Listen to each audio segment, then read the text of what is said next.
Developing tonight, frustrated with flooding, but families in Winnie are not blaming Mother Nature. They're blaming the Texas Department of Transportation. Their blame is centered on those concrete barriers dividing Interstate 10's east and westbound lanes. It's acting as a dam, making flooding worse for those living along the highway. KFDM's Angel San Juan tells us some of those flood victims are pursuing legal action tonight. Angel? Tiffany, those living on the north side of I-10 saw how that barrier stopped water from flowing, in essence, creating a detention pond on their properties. That was during Harvey. So when Imelda came along, they considered tearing down the concrete barrier themselves, knowing history could repeat itself. And it did. Now they're pulling out all the stops to make sure they won't flood again. Richie DeVillier and his family have lived, farmed, and ranched on this land near Winnie for generations.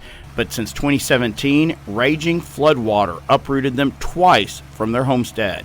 The fact that we've been out of our homes for a longer period of time than we've been in our homes over the last 3 years, you can imagine what it feels like. Two storms within 2 years, Harvey and Imelda, brought the rain, but DeVillier blames the Texas Department of Transportation for the flooding that impacted hundreds of households along Interstate 10. They rebuilt the interstate through the decade of the 90s in front of our property, and they widened it 3 lanes to 3 lanes on each side, raised the roadbed more than a foot to 18 inches, and then put 32 inches of concrete on top of it.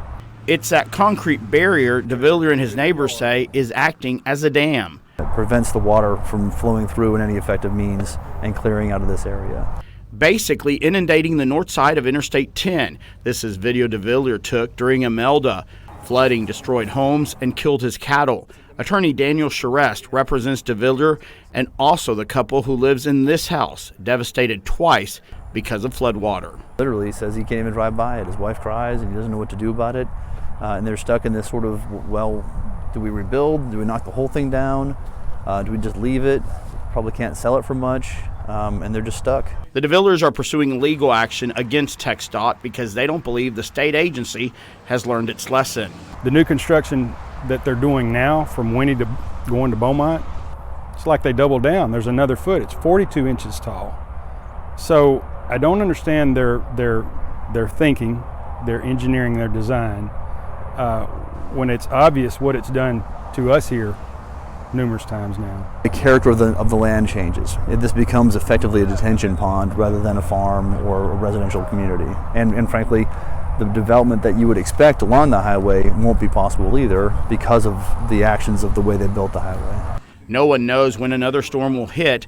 That's why DeVillier is taking action to make sure a man-made problem does not make a natural disaster worse. I don't know if we can get back what we've lost.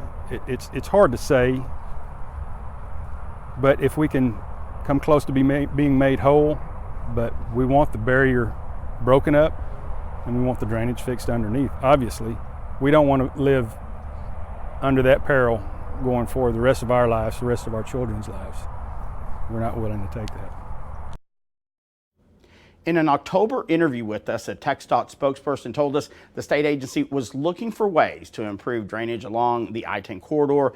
But when we contacted TxDOT today, they had no comment, citing the possibility of pending litigation. Tiffany? We'll see what happens. Thanks, Angel. Tonight,